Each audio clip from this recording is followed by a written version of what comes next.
Hello, Hello. can you hear me okay? Yes. Excellent. Okay, welcome everybody. Today we are going to be talking about choosing a black and white film developer, how you would go about choosing it, what options there are, what kind of things you need to bear in mind when you go about this whole thing. This is going to be a lot more casual than the previous talks that we've done. Shall we address the elephant in the room right off the bat? Literally out of my hat. I am wearing zero hats. Yeah. Uh, yeah, I moved on. I'm no longer running the Photoshop. Somebody else is. So it's still there. It's in business. It was gone for about a month, but it's very much up and running. And Keith and Kim would be delighted to receive people's orders. Yeah, So absolutely. I that's mean, I still think the business is one of the best in Ireland. And if you're looking for stuff, there's going to be a lot of stuff there you're not going to be able to pick up in other places. And the general selection of products, especially if you're more into the darkroom side of things, is a lot broader than with some of the other retailers. Brendan, I have lost you.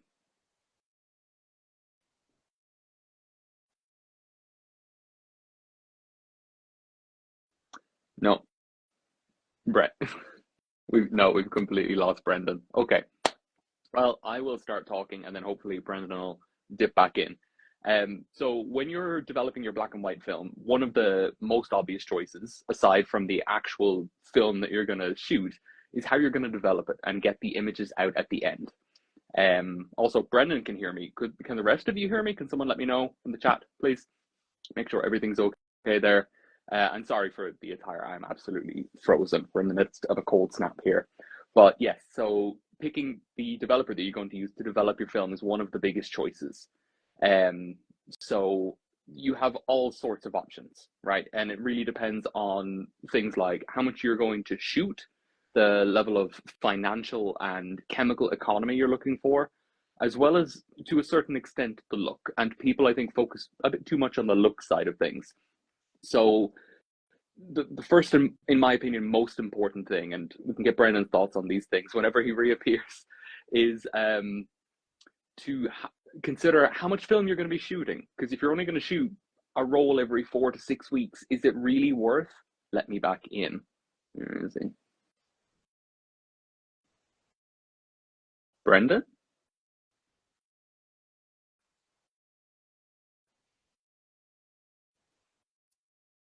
Brendan?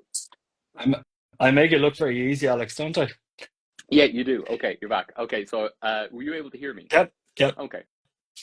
So the first thing I want to talk about is, the volume of film you're going to be shooting, because I have a few things in front of me here. So something like Rodinal, or one of its many clones, is infamous for its extremely long shelf life. And I think that going for something like this, if you're a very low volume shooter, is far more valuable than the technically superior performance of something like Ilfosol 3 or Kodak's Xtol or the like, because the shelf life is so much shorter. They're not going to last 5 to 20 years like a bottle of Rodinol will, and then you end up wasting a lot of What, it. what, How much would you say the shelf life of the stuff what factors in for you? what about just because you might have people on here, Alex, that are very new to this, like at a very basic, just if you just go back to the very start of this, just 1 2 minutes where you explain to people what a developer or a reducer is and how that works, because I think it will inform an awful lot of the discussion as we progress, because we'll have similar opinions on an awful lot of this, but you might be talking to people here who are just kind of taking their first steps into doing this. So maybe just very Okay, not hello, I very have a quickly, PhD in concisely. handling Yeah, chemicals, but okay, okay. uh, just what is it and what does it do and why do you need a Okay. developer? So when you expose your photographic film, whether it's color or black and white, there are silver halides within the emulsion that are sensitive to light, and they respond through a photochemical reaction in the areas where light hits the film. But that only generates a latent image that isn't actually visible as a photograph. It's not the final negative. If you rip the film out of the camera, if you open the back of the camera, you're not going to see any pictures. So to actually convert that latent image into a visible image, whether it's color or black and white, you have to go through a development process, and that will basically amplify or intensify the nanoscopic molecular latent image that you can't see into something that you can see as a grain or a dye cloud for a color film. And then you use a fixer after the developer to remove the unexposed, the residual kind of leftover, unused, light sensitive materials within the film, which makes it open or safe to expose the film to light and scan it or print it after the development step. So you're actually growing these silver crystals on the film and then removing what doesn't need to be there. Basically, Is yeah. that? Yeah. So And things like the shape of the grains and the speeds and at which this process happens are factors in choice of a developer. which is why, and I would never ruin anybody's fun by actually explaining to them how something works, because I still, even after thousands of rolls of this, I truly believe it's magical every time I do it. Yeah. But that thing of you're growing something and then you're removing the bit that you don't need, I think it informs the rest of this, because when we get into speed boosting or Mhm. accutants or fine grain or give me more grain or more contrast and all of this, I think you fundamentally have to understand that they all achieve the same thing, Yeah. which is the discussion around, how do we then use this? Because me and you would have Yeah, very in much different the same opinions way as an on oven and a fryer will cook food more or less the same way, but the end result will be different. yeah. So then, sorry, and I interrupted you when you were on My rant. your opening gambit about, depending on what you're shooting, this is what will inform it. So, I mean, I always looked at this stuff of, and we often have this discussion in the Ireland Analog Discord. It's like people go, I only have Rodinal and I want to develop, I don't know, Fomapan 400. Is this Yeah. the developer I should use? And the answer will be, if that's the Yes. film you have and that's the developer you have, and you want to develop this film, go ahead, because that developer will develop that film. Yeah, Is it the that's right? a very good point. There might be a technically superior reason to use something like, again, Kodak's Xtol over Rodinal for Fomapan films. But if Rodinal is what you have and it's what's there in front of you, there's no reason really not to use it. You've already bought the developer, you've already shot the film. And the other side is a lot of this stuff is very subjective. If I say that Xtol technically provides a speed boost that makes it objectively a better developer, that is true in a measurable sense, but it doesn't mean that you shouldn't use other things. And In the same only way that steaming vegetables is better than roasting them, but I still prefer the burnt bits of roasted yeah, parsnips, and I think this is the one where I get very caught up on even when I'm shooting film. So I suppose when I had a shop, I had a huge variety of developers there all the time. So I was never really kind of stuck for Yeah. thinking about what I would develop this in. But I'm at the stage now where even when I'm out shooting a roll of film, I will kind of go, oh, it's a bit low contrast day. I'm going to need to do something to boost this later on. Yeah. And my decision around what developer I'm going to use doesn't tend to be informed by what's open and what's on the shelf. 100%. Sometimes that is, I have Yeah. Rodinal or I have HC110 or I have Xtol, and I have it mixed and I have it open, and it'll be okay for the film that I've shot. But quite often when I'm actually out shooting a role, I'll think, yeah, 510 pyro for this. This is where I'm going with this, Yeah. or I know I'm going to print this in the darkroom and I really want to accentuate the grain. I don't want any doubt in anybody's mind when they Yeah. look at this photo later on that it's a film photo shot on film printed in a Yeah. darkroom. Yeah. So there's decisions around that, and it isn't. I mean, there's a risk here, Alex, where me and you use the expression, well, it depends, Yeah. constantly throughout this discussion. So, what you have will develop the film. Yeah. Yeah. How much garlic do you use when you cook dinner? Yeah. What's the correct amount? There isn't. There are going to be suggestions, and there will be a point at which most people agree you're doing something that you probably shouldn't. But if you like it that way, there's Yeah. nothing inherently wrong with that. Yeah. I suppose just to give us a bit of a framework, the things that I think in more or less decreasing order of priorities, so starting with the most important that you should consider when picking your developer, are the volume that you're going to shoot. That's what I started with when you got booted out. So, if you're not going to be shooting a lot of film and not developing very often, you're probably going to want something with a longer shelf life. The second thing being cost. For me, for most people, it is a very high priority. For me, I'm more willing to spend more on a better quality film. If I'm shooting Delta 100 at 100 in medium format or large format, I'm more likely to spend the money on something like Ilfotec DDX, one of the Yeah. most expensive developers you can use, than I am when it's Fomapan 200 in 35mm.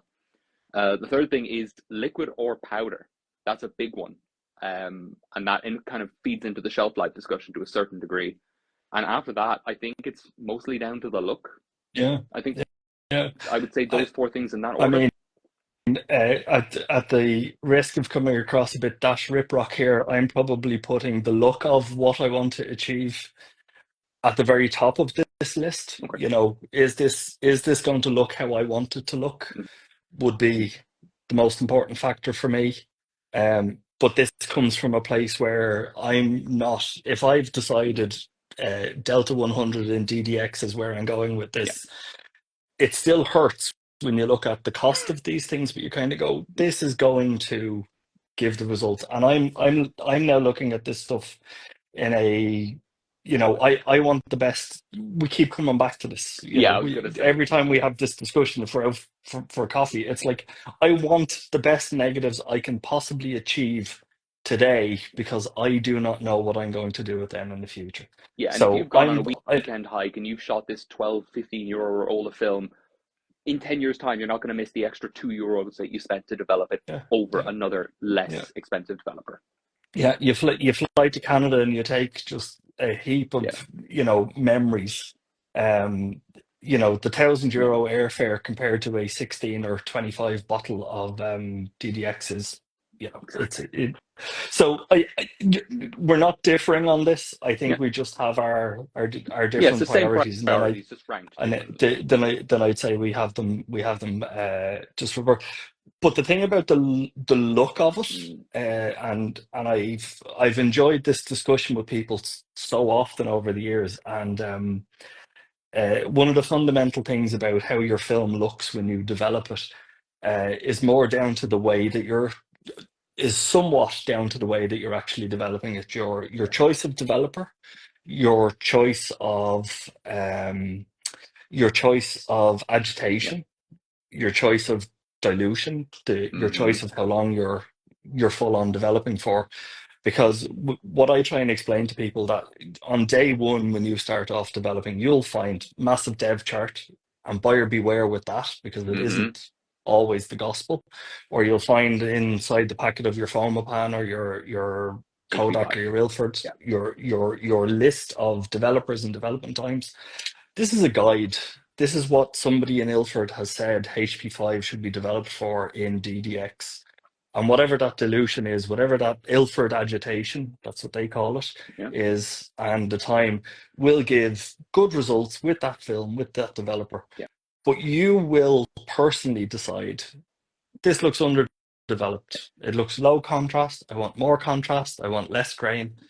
And then you will start to develop your your own style around your choice of developer, married to your choice of film, your choice of agitation, and all of these things. So it isn't, I would love if somebody's logged on here this evening to kind of go, well, this is it. Alex and Brendan are going to finally nail down the correct developer to use Correct. because this Yeah. is Yeah, well, if we're talking about the correct developer, it's worth pointing out, as we always say on the Ireland Analog Group, and perhaps with a different choice of words, you can develop film in urine if you really wanted to. You can develop film in just about anything. You can develop film in beer.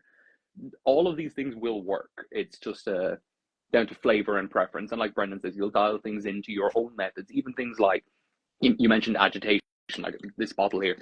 How quickly and how harshly you flip this over while you're doing your inversions will affect the contrast of the film and affect the look. And that might, for a certain developer, have a greater effect than something like developing at 24 versus 20 degrees or doing rotary versus non-rotary processing. These kind of things yeah, matter quite a yeah, surprising amount. It's not as simple as DDX 1+4 for 10 minutes. yeah, That's like saying you're driving 50 miles an hour. Where? What are the weather conditions? What's the road like? yes. There's a lot more to this kind of thing.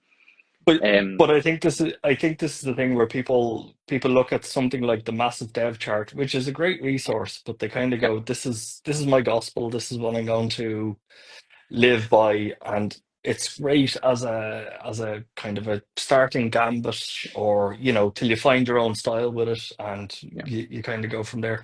And the agitation thing, I see Jay on the call here, and he seen me post a reel on this. I think I was developing something in 510 Pyro, and it was like, holy shit, man, is that what gentle agitation looks like in Ireland? Because I was doing my usual. yeah, So it's, but it works for me.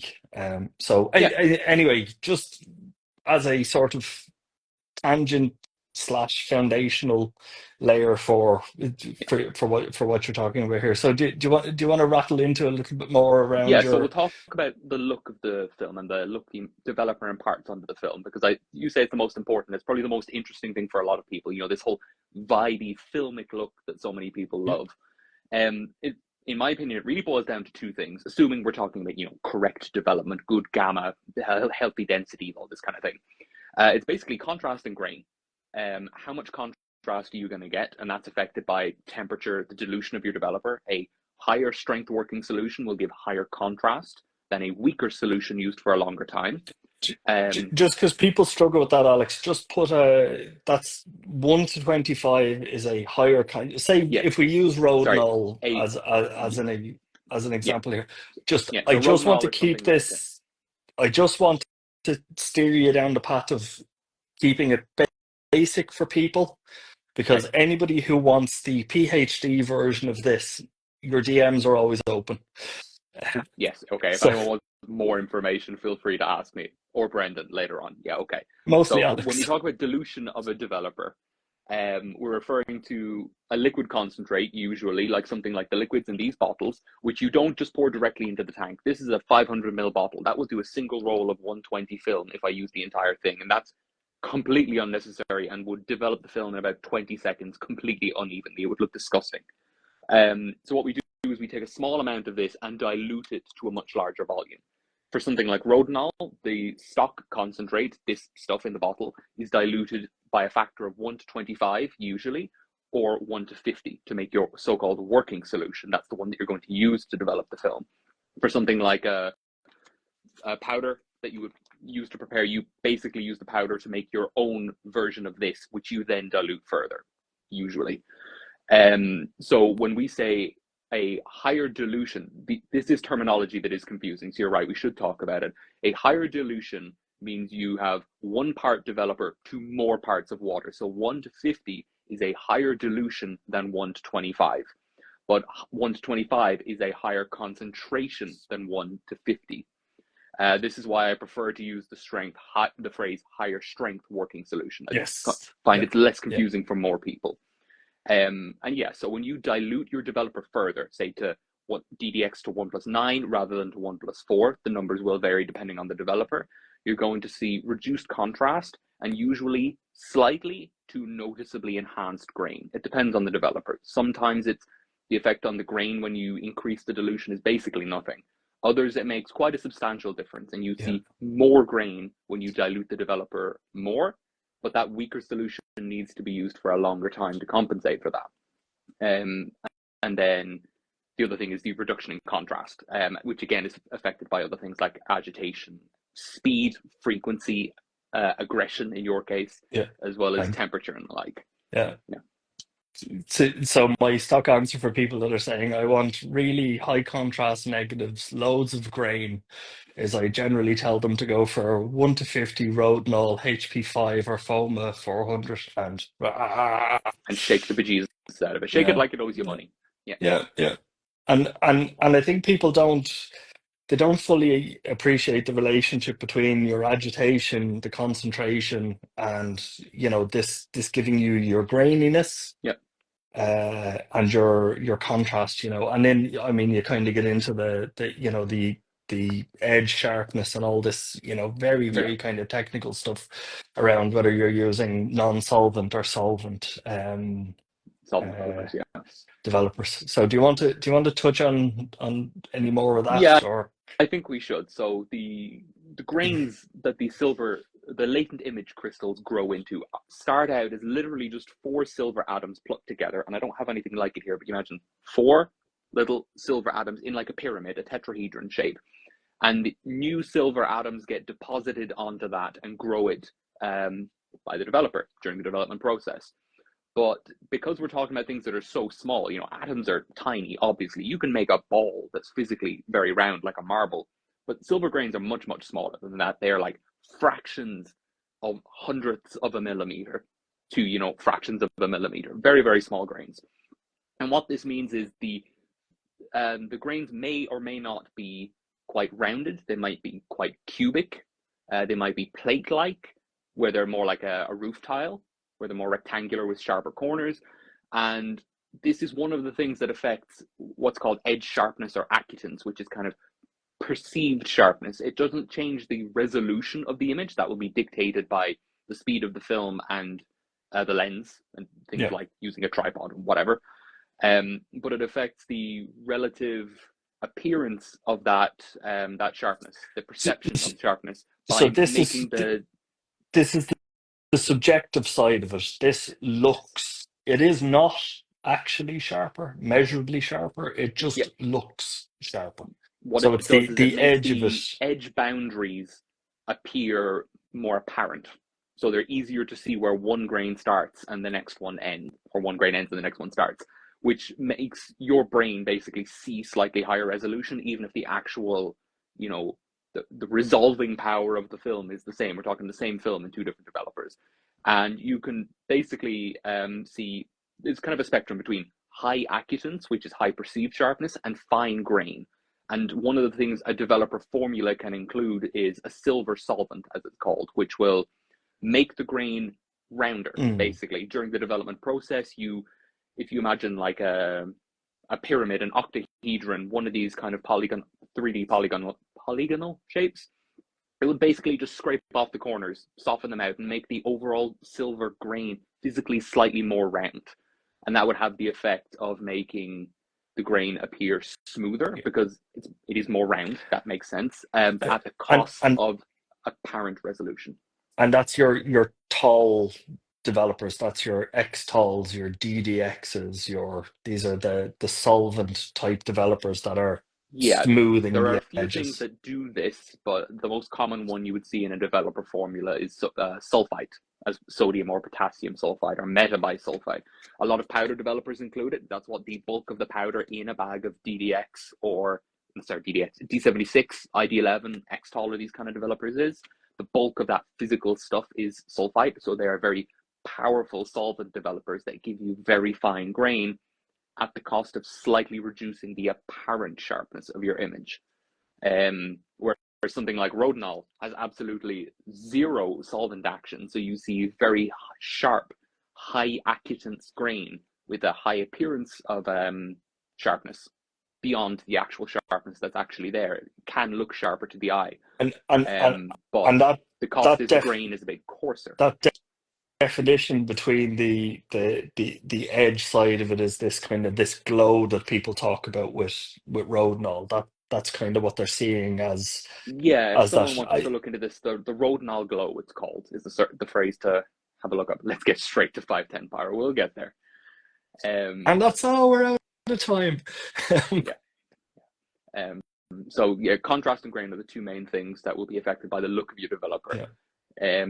Suppose we'll go on to shelf life briefly then. Yeah, shelf life, speed, shelf life, that kind of stuff. So we'll do shelf life and speed. So I mentioned already at the start that Rodinal is an extremely long-lived developer. It's famous for its very very long shelf life. Attic Darkroom is a guy who likes to screw around with this kind of stuff on YouTube. He has a video where he used a 50-year-old bottle of Rodinal. It was unopened, but it was still perfectly viable after 50 years. And Rodinal is known for lasting 10 to 30 years, even after you've opened it, if you store it half decently. Basically, with no effort, just remember to put the lid on and don't put it beside a radiator, and it's going to last probably 10, 20 years. Other developers don't last as long. And just to preempt the 400 odd questions around this afterwards. So you're telling people go out and use 50-year-old developer, buy it on eBay cheaply, put their most precious family photos of their near dead relatives, and no. Uh, oh, we would we test it before we actually use Yes, it there's for? a thing called a Okay, clip test if you want yeah, to look up videos and tutorials on how to do this. If you ever have anything important or you're not just testing and screwing around to see what happens, you should take a piece of the same film, shoot a couple of test frames, and use that as a test to see if the actual stuff in the bottle is still good. yeah. I was going to get there. Yeah, Um, you don't. I mean, even for the people that because this is, I'm asked this, or I used to be asked this so often that I literally had it saved as one of these, the stock yeah, answers you can use yeah. on Instagram.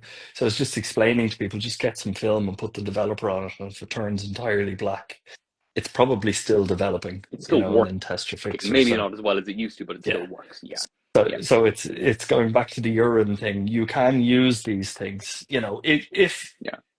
I think it's interesting to use a 50-year-old bottle of something, or it's interesting to use I like personally, I've had a bottle of HC110 now that's easily 10, 12 years old that I'm still developing film with. I test Yeah. it. It's interesting, but I'm not using it for anything that's kind of commercially sensitive, and I am using it for my very precious holiday snaps or No, of whatever, course.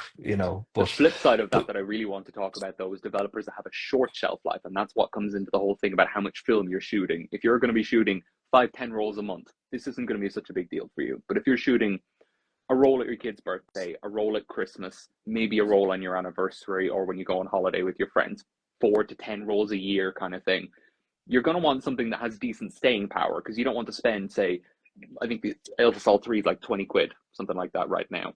You don't want to buy this when the known shelf life is 2 to 4 months, depending on how you store it. And you can get into more advanced things about ways to maximize your storage and shelf life that I don't want to talk about.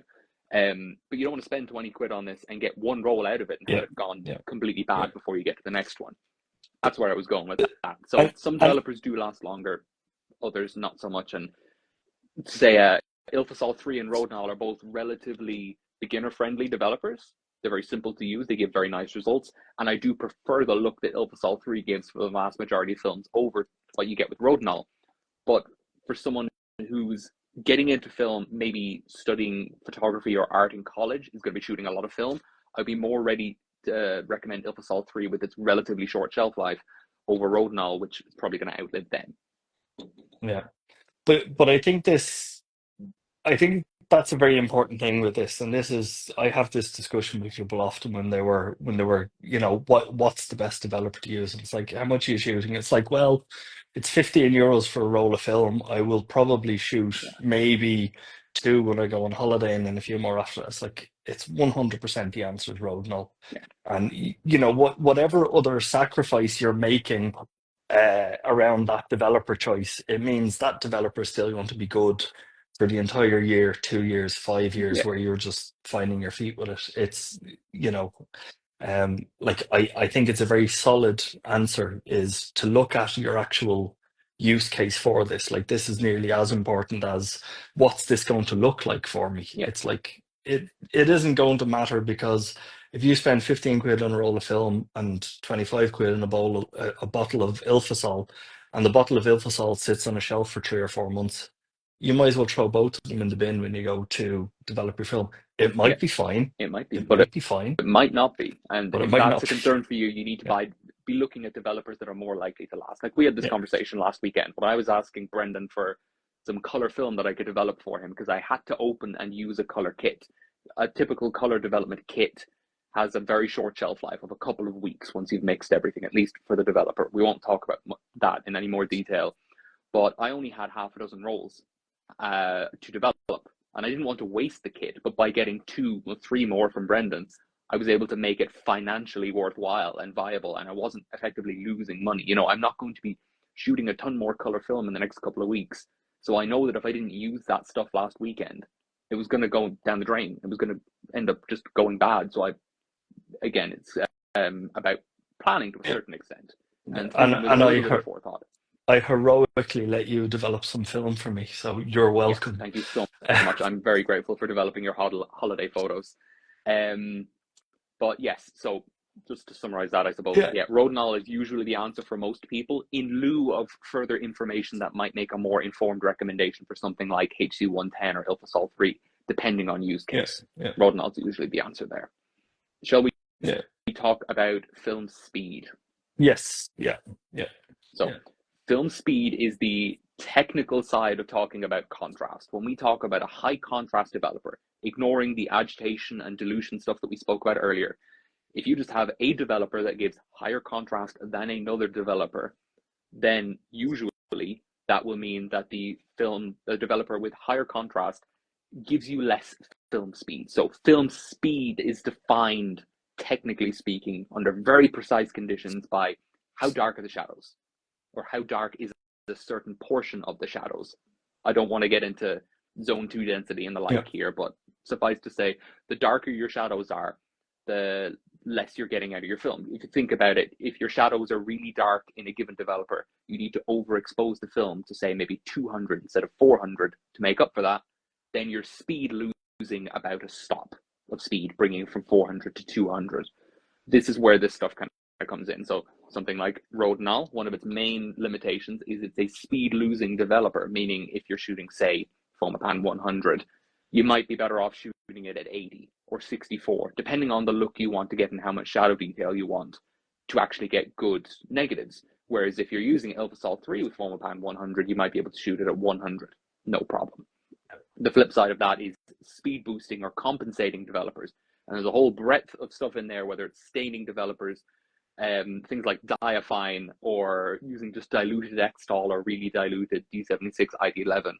But that whole sphere of developers will give you increased shadow detail, brighter shadows in your negatives in your images, without overdeveloping the brighter parts of the image too much. So you get lower contrast. Your highlights will still go up, but the shadows kind of catch up to them a bit more during development, giving you a flatter negative, which many people would consider a better thing. Sorry, go ahead. No, well, just on that, and some people do the same thing by kind of getting into these two-bat developers where they're initially kind of developing for their shadow details and then bringing in their speed and kind of maximizing this. I mean, the point at which you're doing this, you've either made a note while you're out shooting that this is something that you're going to have to do because it's so challenging to try and achieve this afterwards, that you might kind of go, this is definitely a role for a two-bat compensating developer, because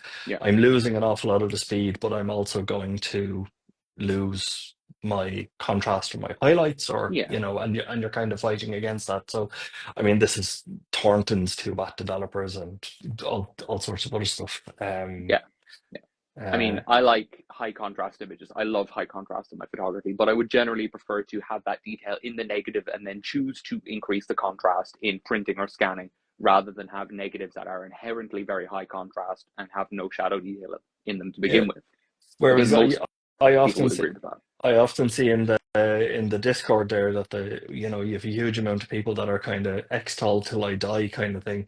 And I always find it, personally, I always found that it was producing quite flat images for me, which is perfectly fine because I can deal with that later on in the darkroom when I'm printing. But I found when I was actually scanning more of this stuff, it was like, why is everything just flat? Why is everything a beautiful shade of mid-gray here? And it's fine if you want to spend hours tweaking stuff afterwards. Cranking your black and white point to your contrast curve and the like in Lightroom. But this is where you just keep going back to, it's like, what do I want to achieve with this developer? What do I want to achieve with this film? What look am I kind of going for? So we've covered our solvent versus non-solvent somewhat superficially, but I think we've kind of covered it. The shelf life of stuff, the cost. I mean, I certainly recommend people kind of take a deep dive in the videos that you've done in these, because they're, you're kind of overall doing an awful lot on the chemistry side of it, and the safety we should probably touch on. So we haven't mentioned that, but I have a series on YouTube talking about the safety, handling, and disposal of various chemicals. The most recent was, I think, Ilfosol 3. I think it was Ilfosol, yeah. I'm talking about how you use them safely, how you read the technical data sheets and the SDS particularly, which is a very dense, usually like 8-page document that isn't very layperson friendly, and communicating that into a way that hopefully is more relevant to, sane, normal humans. And one of the things I talk about is cost and, the relative economy and the factors you need to consider. So one developer might be absolutely incredible to use for 35 mil film, but maybe it's actually not so economical when you start looking at 120 because of the increased volume of developer needed for the larger rolls of film, this kind of thing. So those are the kind of topics that come in there. And yeah, we've spoken about, the film is really the expensive part. And If you're developing 10 rolls of film with a 20 euro bottle, that's €2 a roll. Does it really make a difference if it's €2 versus €1 if your I, film is I 15? I think this has kind of become more of a thing lately because the cost of film now so massively Yeah, eclipses the cost of the developers. Like I think there was a time where not quite, because it was always this thing of like road and all will be 40 cent per roll if you're doing it. yeah, I used to use it a lot for kind of stand dev, and it was like, I don't know, 17 cent a roll. I think I worked it out one day. And it kind of occurred to me I was economizing on the wrong things in my life with this. yeah. So, but the other side of it is there some of these that are, uh, and I know the answer, is there some Okay. of these that are more dangerous than others? So if you're somebody who's, you're sharing a house with people and you're very worried about having bottles of this stuff Yeah. So hanging around, that feeds very nicely into the next thing I wanted to talk about, which is liquids versus powders. The vast majority of the time, if you want to be as simple and as safe as possible using this stuff, it's going to boil down to using one of these liquids that you measure in a measuring cylinder, add water to it to dilute it down, usually use it, and most of the time it's safe enough to put them down the sink. There are certain developing agents, specific chemicals within developers that are more dangerous than others. Things like metol or metol is much more toxic and harmful than something like hydroquinone, a more standard developing agent. And you can see this information available on the technical information or the safety data sheets for a given chemical if you don't have that information and if you want it. Because some of these things can cause sensitization, where you basically become allergic to the chemical and you start to break out in like scaly rashes or develop painful irritation of various kinds on very limited exposure. These kind of things are very hard to get rid of. They don't tend to go away because it's an immune response. You basically trained your body on a foreign agent or what it reacts to as a foreign agent. Um, but other things are like a developer that's going to be used 1 plus 25, 1 to 50, like Rodinal, can be diluted 1 to 25 or 1 to 50, whereas Ilfosol 3 is 1 to 9, I believe, at the yeah, standard dilution. You don't have to dilute it as much. You use more developer for a given amount of water because that's less concentrated in the bottle. You don't need to water it down as much. So Rodinal is much more potent than Ilfosol 3. DDX is much more potent as well. So the standard dilutions for a developer, a 1+4 developer is not going to be as bad in its liquid form in the bottle as something like Rodinal, because you don't have to dilute it as much to achieve a normal yeah. strength of developer solution. So then you And, decide. and a lot of, just at the risk of really terrifying people, a lot of the chemicals in this are probably, not to downplay it, but the chemistry that you're handling while cleaning your house and this kind of stuff, Yeah, you should be wearing gloves doing that as well. So the yeah, same kind of process that we're suggesting when you're handling this stuff in when you're deving your film or in your darkroom, you should be doing these things when you're handling other chemicals yeah. in your home. But people That, don't, and yeah, I know. But that's one of the 2 points I like to make is well, the first is, there are a ton of hazard symbols on this bottle. That's four. That's quite a lot. And a couple of them are particularly nasty hazard symbols. However, you as an individual, as a potentially 18-year-old, can buy it. You don't need a license to buy it. It's safe for consumers to use if you have common sense. It's like saying cars are dangerous, so nobody should drive. yeah, You can buy a car. Okay, you need a license. That's slightly different. But the point is, you can use it with some common sense and basic precautions, PPE. Use yes, your yeah, seatbelt. yeah, Look before you turn. This kind yeah. of thing. And yeah, like when you're using household chemicals, a lot of the stuff you're going to use to scrub your toilet is going to be a lot more harmful than a lot of this I kind of stuff. I So use 510 pyro. to clean the toilet, is that why it's Yeah, so stained? yeah, it's Yeah. staining Okay. developer. I suppose we better touch on that one because that's the one that everybody thinks if I touch this, I'm gonna drop dead. Yeah. So Um, pyro uh, developers are a family of staining developers that have a notorious reputation for being incredibly toxic. And that's basically based on nothing. I do have a video about this on my YouTube channel, and I spoke about the reputation that these things have, and in quite a bit more aggressive detail, let's say, breaking down the armchair chemists on forums, just misinforming people. It's straight up not true. Hydroquinone is one of the more common developing agents we see in a lot of developers, and that stuff is objectively, measurably more toxic than the pyro developers. The cat, and part of it is part of the evidence I use to show that the pyro developers are not as dangerous is that they're not as regulated for shipping, transportation. If you look at the hazard labeling on a pyro developer, it's generally not going to be as bad as a similarly formulated hydroquinone developer. It's one of these hydroquinone developers being the likes of your HC110 and HC110, ID11, Ilfosol 3. A lot of developers, it's kind of the default thing. If you're not sure what something is, if it's not Rodinol and it's not Xtol, it's probably hydroquinone. Yeah, at least that's. I mean, people can dig a bit deeper into this stuff, but it's. I think what you benefit with the chemicals that are in these are basically what's giving you the different functionality of the developers, whether it's your speed boost, your increased grain, your reduced or your finer reduced grain, your finer grain, your accutants, all of these things. So it's the chemistry that's in these, along with your temperature, your dilution, your agitation, all of these things are all of the factors that are going into kind of giving you the final look of what you want in your film. And that's kind of where you're at with this. So it's kind of the cost around it. What can I afford to use? How often am I using it? Is it a powder? Is it a liquid? Which of these am I happier to handle? Because personally, because for the bulk of my development, I'm currently building a new darkroom, but my darkroom is in the house. So having even with a background in risk management, not crazy about having too much of this dust kind of knocking around. Absolutely. I mean, I develop in my kitchen, same thing, but I do it when there's no one home. Yeah. Just sprinkle it on.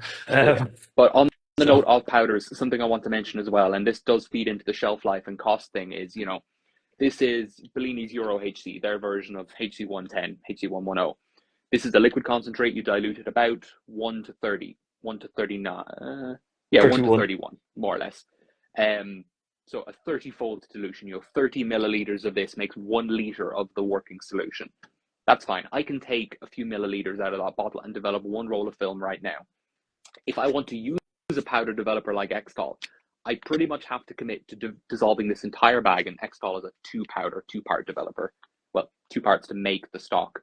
And I have to do the entire thing to make, 3.8 liters, an American gallon? No, 5 liters.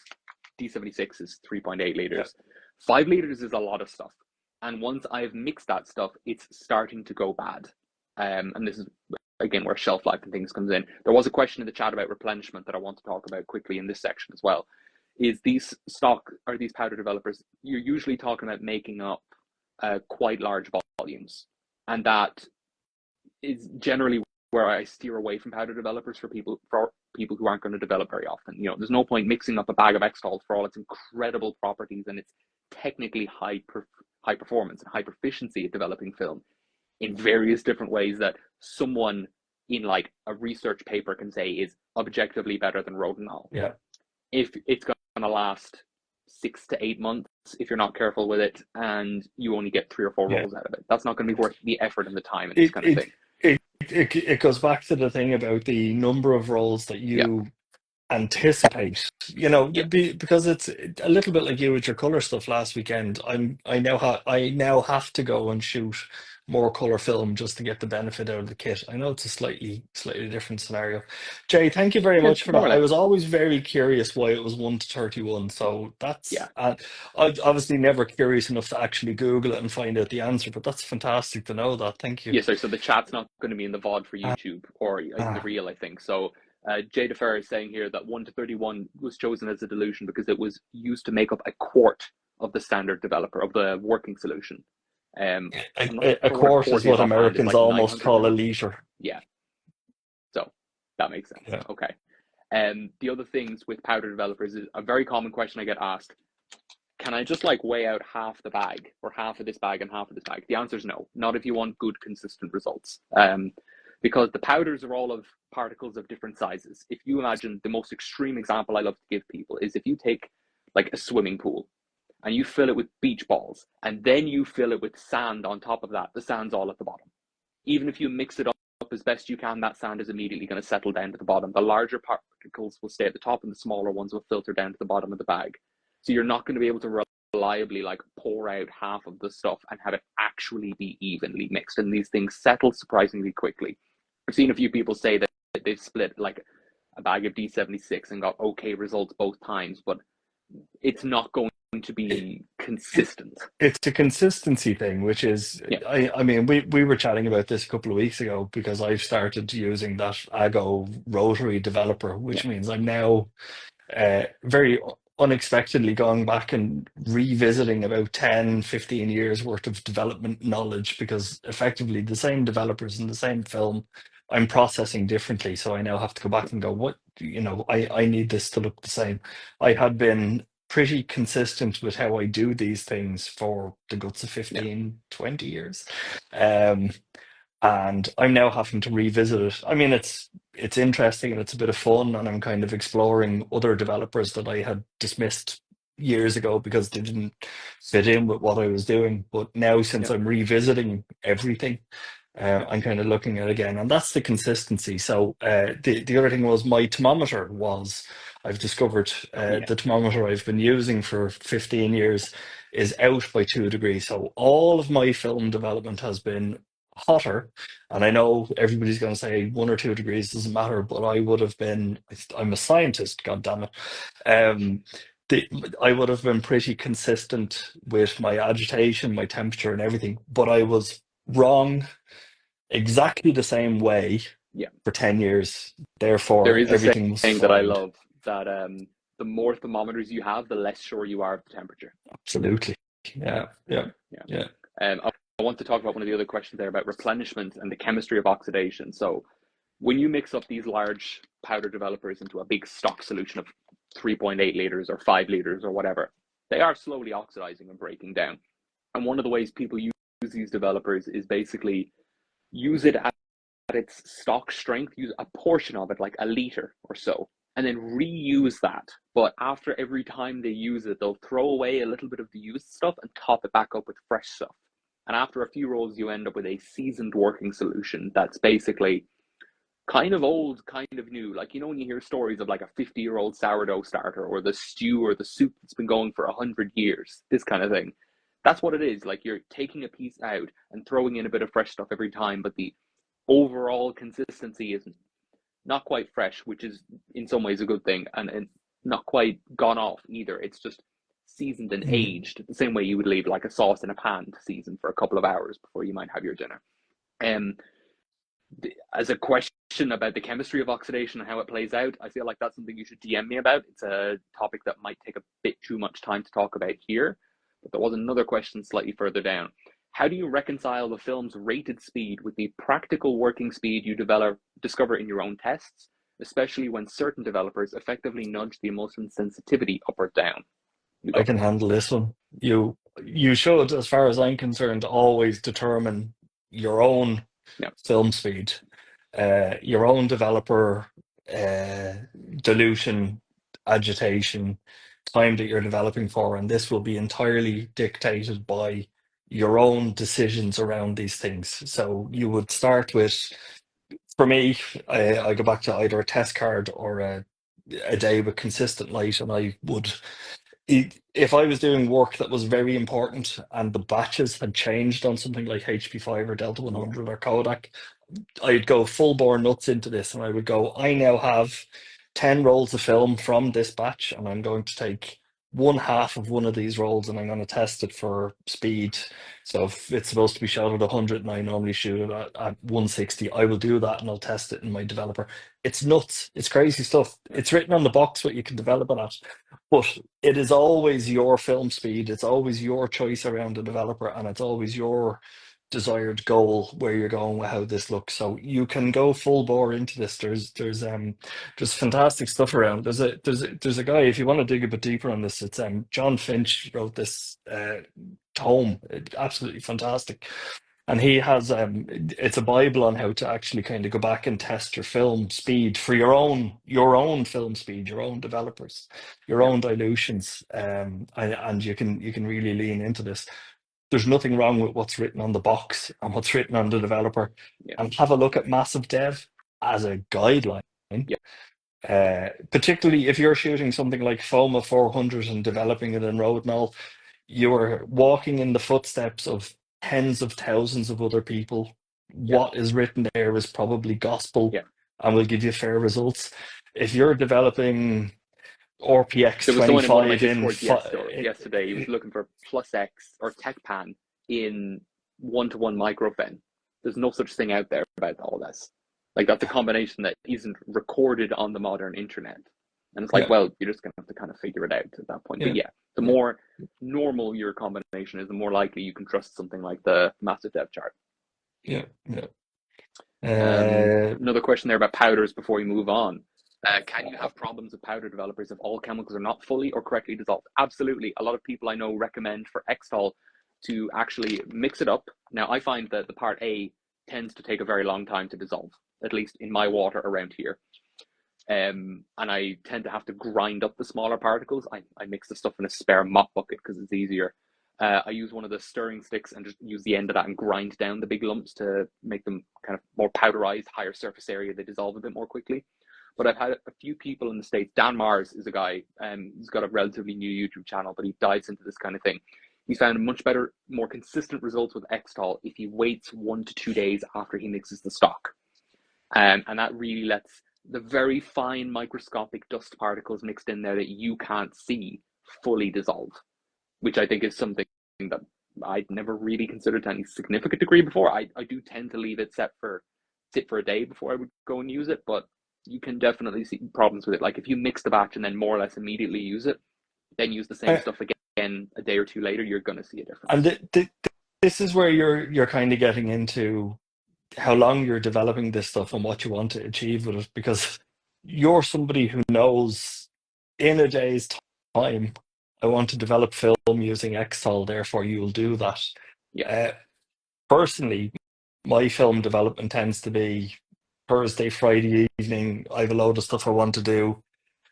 And as much as I would love to pre-mix my powders, for me, it's just much easier to stick with the liquid and kind of go, yep, I'm done. So while I 100% love the powder stuff and I think it's great and there's a great use for it, it's the little bit of extra planning puts me back in the I have Rodinal. It's there on the shelf. Well, this is the part where I want to point out something that I'm kind of driving home in the Ireland Analog Discord a lot, is that I don't think about this stuff as much as people think I do. I know a lot, not everything, not even close, but I know a lot of this stuff, and that helps me realize how unimportant it really is. A lot of times I'll shoot a roll of film. I'll shoot Franny at P30. I'll shoot it at 50. Okay, they say 80. Some people say like 25. Blah, blah, blah. It's 50. I'll figure out a development time later. It's not a big deal. I will shoot FOMA Ortho 400 at 800, and I'll figure out what I'm going to develop it in later on. Oh, another thing is the time. We haven't really spoken about. yeah. I was developing FOMA Ortho 400 and Kentmere Pan 400 recently. And in the developer I was using, I think it was like 13 and a half minutes for the Kentmere and 15 for the FOMA Ortho. So 14 and a half minutes is fine. Within a reasonable margin for a pair of lower budget consumer films, for stuff that's just kind of wandering around photography, not hiking landscape stuff. It's fine. If I'm teaching this, if I'm doing workshops or just demoing it, and somebody says, I've never seen a roll of film developed, I will open the packet and I'll read through it and go, this says HC 110 at 1 to 31 for 7.5 minutes, and I will do that, particularly if I'm showing somebody else. The amount of times I do this in reality in my own life, because I know it's a consistency thing. What am I doing with this? But if I'm just, we go on these walks, you blast through a roll of film. I want to develop it to show to people and just let them get a kick out of having their portrait seen and all that kind of stuff. Yeah. it doesn't. Could I have got more shadow detail? Could I have gotten finer grain? Yeah. What am I trying Yeah, to but I have achieve? the pictures now. Yeah. The point at which I'm It's dragging a 4x5 camera up a mountain, I'm thinking about how I'm developing that an awful more lot more. before, more Yeah. in advance. Yeah. Will we A do lot some of of the this. questions, Alex, and then wrap it up, do you think? Or Yeah, I just wanted to say on that in terms of my mind has gone blank. Go ahead. no, I've no, forgotten my train of thought. it's probably around the preciousness of what you're doing with it. No, it's just before that. We were You're talking about before the photo walk stuff, uh, climbing figuring a out your mountain and times, caring a lot overthinking about the that stuff. stuff. Kay wants to know, Yeah. talk about pre-wet for better shadow details. There's lots of opinions on Oh this. God. Okay. So one of the things you can do before you develop your film is you can basically soak the film for a minute or two in warm water. Well, the correct temperature of water to match your developer, and gelatin, the material that the light sensitive material is loaded into, kind of impregnated into onto the film base. It's an organic material and it swells when you heat it or when you change the pH and things. So the theory is that if you, as I recall from reading into this like 3 years ago, this is not something Kay and I have spoken about recently, is that if you swell the gelatin more, you basically make more free space around certain elements of the emulsion, which can enhance development of the shadowy areas, which can improve the shadow detail. It's not something I've looked at in any detail, and it's something I'd forgotten about, and it would actually be a very quick, easy thing for me to test. So, I, Kay, poke me I've about that in the next couple of I've days. I've done a fair bit of Yeah, this, and I found that the only one that I kind of consistently needed to pre-soak was FOMA 100. If I was going to develop it in HC 110, I found I got slightly nicer shadow details, and then beyond that, any other film I've ever tried it with, it was you're just adding an extra step. And yeah, even at this, I think the last time I done FOMA 100 in the Kodak Dev, um, I was full on pre-soaking it, and I kind of went, "Why am I doing this?" So, yeah, but I don't know. There's a whole video there for you, Alex. That's I yeah, pre-soaked these 20 films. Um, yeah, yeah. But yeah, okay, so we'll do 3 more minutes of questions, Alex, and then we'll let you go and finish your dinner and go to bed. okay. Um, yeah, so anyone has any questions, drop them in now. Now's your chance. Or if you're not, you can just drop us a message afterwards and we'll get back to you. But the point here, again, what we were saying at the start is that anything will work. It's a film developer. It will develop film. It will give a slightly different texture, slightly different contrast, a different kind of vibe to the film, depending on what it is and what the developer is and how you use it plays a significant factor. Each way that you can influence it is quite small, but they can sum up to quite a large change.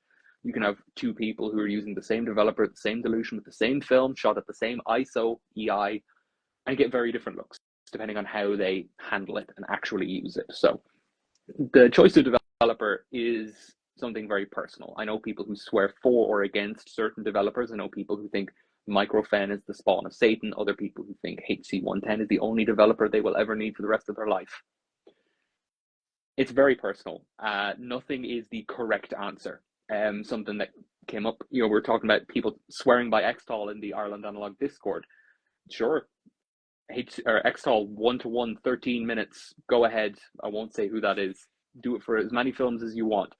I'm still developing, HP5 at 800 in Rodinal because it's got more of a crunchy, grainy look that I really enjoy, Yeah. even if it is technically not as performant as Xtol. Question there: how do you personally decide which developer to lean on for maximum flexibility across different film speeds and shooting scenarios? Now, that's a difficult question. For maximum flexibility, creatively speaking, not speaking of fanboys, okay. Avoid a speed losing developer. Avoid something like Rodinal because it doesn't give you the flexibility.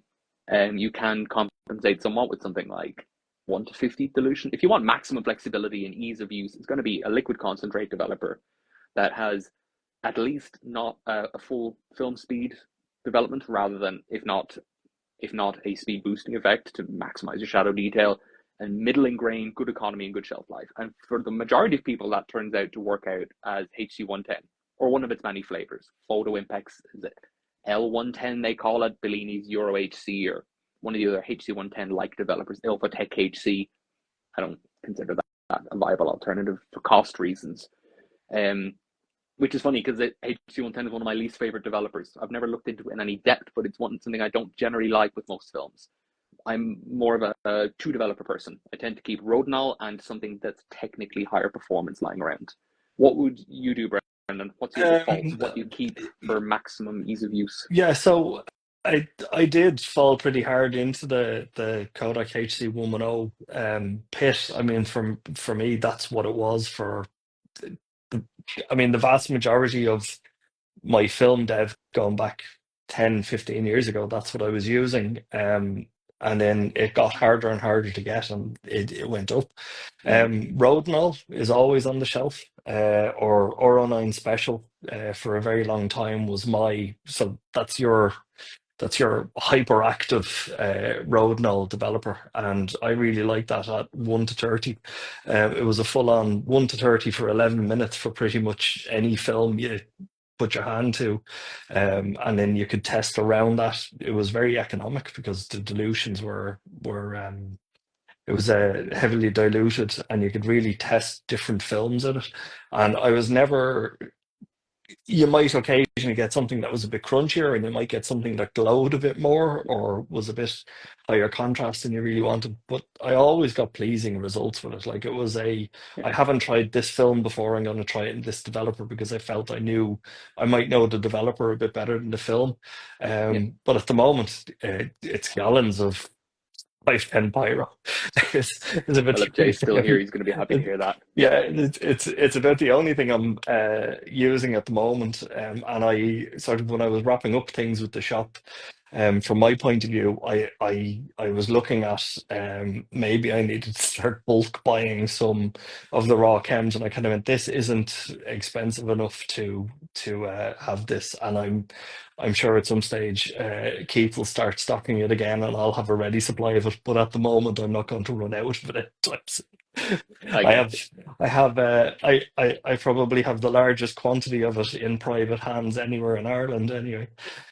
That would But not yeah, surprise me. I love it as a developer, and I find it incredibly versatile. And I kind of, other than the sludgy aspect of it, it works really well. But Rodinal has been a constant on the shelf, and it would be, if in doubt, Rodinal it out is my uh, is my easy answer for that. It's a really like and I would hate for somebody not to use it because they think it's a beginner's developer. It's been Beginner around. friendly, but it's not a Yeah, beginner developer. it's been around since something like 1832. Like it's It's Shoulders of the Giant first stuff. developer. It is absolutely fantastic, and I worry that sometimes people think I don't want to use Rodinal because everybody uses it, or Yeah, it won't be my own style or this kind of thing. It's like it's exceptional. Like they're all any commercially. This is one of these, and we didn't even touch on stuff like Microfin and Perceptol, and like yeah, there's galley loads of these. Like just go on yeah, to any of the websites and look at the developers, and you can really nerd out on this stuff, and you can really dive really really deep on this.